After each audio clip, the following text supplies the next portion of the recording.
And Mayor Giuliani joins us right now. 15 years later, what's top of mind? Well, you know, those words are just as true now as they were then. I've been to San Bernardino, and I've been to the other places that have been attacked. You know, after that event, I happen to have been in London, half a block away from the first bomb that went off at the Liverpool station. So I've lived through a number of these since then, and it's still, I come away with the following lesson. Resiliency is one of the 3 or 4 best defenses against terrorism. And here's the best example of that, something I never believed would happen. Twice as many people live in Lower Manhattan today than before September 11. In the days after September 11, I was working really hard to get businesses back, maybe even threatening a little. And American Express decided to come back. Merrill Lynch decided to come back. I will always appreciate that, because it was like a stepping stone to rebuilding. By most measures, Americans are safer today. Do you agree with that? I've always thought it was a mixed bag. Not necessarily even today, but from the beginning. We're safer in certain ways, we're not as safe in other ways. And here's the problem that we have. And it's almost true of wars. We're always fighting the last war, and then they figure a new one for us. Terrorists are even more cunning at that. We're always fighting the last battle, the attack of the airplane. So yes, is our airplane safety much greater today? Absolutely. Is our cargo safety much safer today? Can't tell you that. And are we dealing with a different paradigm? Meaning, there we were dealing with one major group, Al-Qaeda, having gone after the mafia and the Colombian drug cartels. I can tell you, it's easier to go after a single organization than it is what we're facing today, which is this Islamic nation, which we think of just as ISIS in Syria and Iraq, but it has spread its tentacles all over the world. They're in 28 different countries. Al-Qaeda never had the capacity to do that. These are, I'm not going to say they're smarter people, they're better educated people, and they're people who know us better. They come from France and Germany and England and the United States. The Al-Qaeda people were Afghan warriors, great warriors, horrible people, but great warriors. But they didn't have the ability to use the internet. They didn't have the ability to infiltrate. So in some ways we're safer, and in some ways, we're in a much more dangerous situation. Of course, this is coming right in the middle of a presidential campaign. And Donald Trump and his team have jumped on those comments from Hillary Clinton the other night, where she labeled half of his supporters into a basket of deplorables. She said, she went on to say this, though. She regretted saying the word half, but then said, what's really deplorable is that Donald Trump hired a major advocate for the so-called alt-right movement to run his campaign, that David Duke and other white supremacists see him as a champion of their values. It's deplorable that Trump has built his campaign largely on prejudice and paranoia, given a national platform to hateful views and voices. Your response? Well, today I'm not going to respond to that.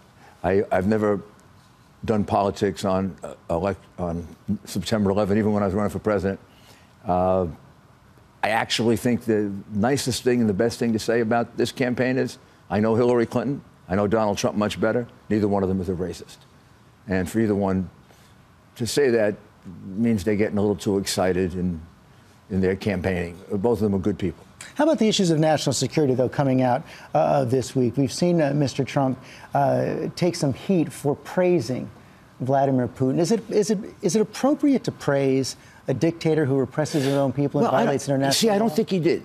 And then I think he clarified it the next day. And he started clarifying during the debate.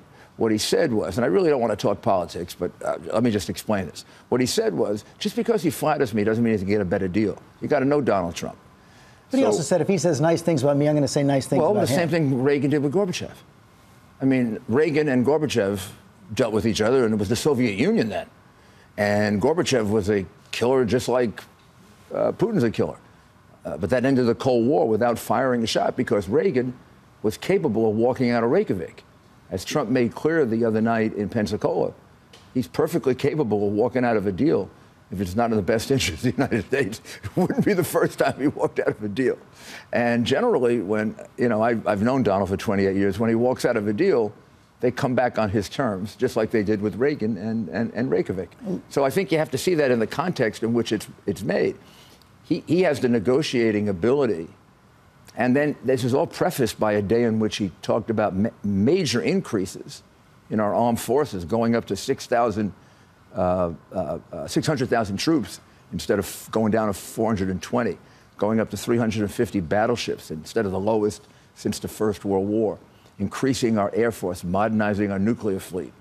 So he'll be negotiating with Putin the way Reagan did, from a position of strength, rather than the president who's negotiating with him to the extent that he does. They did over Syria, from a position of weakness, running away from 12 red lines that he drew in the sand, giving up the defense of Poland and the Czech Republic, resetting the relationship with Russia. So to those intelligence officials who say that Putin is playing Donald Trump, your response? I'd say he's played Hillary Clinton and Barack Obama all over the world. I mean, before they came into office, Putin was sitting there in Russia.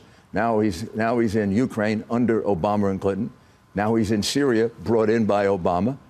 Obama is the one who empowered him, not Donald Trump. Donald Trump wants to negotiate with him and push him back into a position in which we can deal with him effectively. You also mentioned the strength of ISIS in Iraq and Syria. I really don't want to do this today. You're making me do it. Just one more question on this, because it is critical, and these are critical issues. They are, and they emerge from September 11th. They do emerge from September 11th. And one of the things that Donald Trump also said on Thursday night again is that we should have taken the oil of Iraq. Even if you could do that practically, and most experts say you couldn't, wouldn't that just be theft? Well, no. He said take it so that the Islamic State then would not have had it available. But he said leave a force back there and take it. No, leave a force back there and take it and make sure it's distributed in a proper way. And basically, that's not legal, is it? Of course it's legal. It's a war. Until the war is over, anything's legal. That oil becomes a very critical issue. First of all, if that oil wasn't there, we wouldn't have the Islamic State. So when he says things like Obama and Hillary were the founder of the Islamic State, he doesn't mean literally that. He follows it by saying they would get the MVP award. That oil is what makes the Islamic State so rich.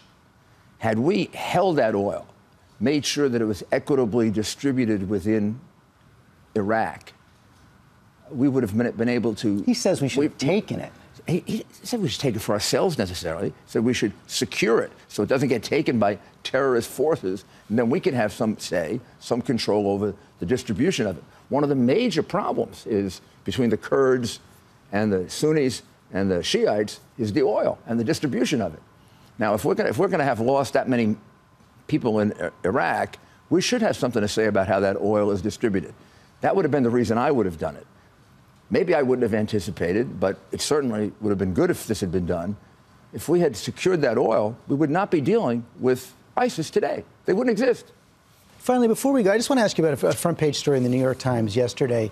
They quoted several of your former advisors saying they're worried about your legacy because of your support for Donald Trump. What's your response to that? You know what I tell them? I'm going to see them all tonight. I get together with all the people that almost died with me on September 11. We were in a building together, and we were missing for 20 minutes, and Governor Pataki was really shocked when I called him. He said, "We thought you were missing." The governor and I formed a great bond over that, by the way. So we all get together tonight. I'm sure some of them will be there who anonymously leaked the story, as you remember anonymous leaks from your days back in the White House. They always happen. And I'll just say to them, worry about my legacy after I'm dead. Right now, I'm fighting, from my point of view and what I believe, and everybody has a right to I'm fighting for my country.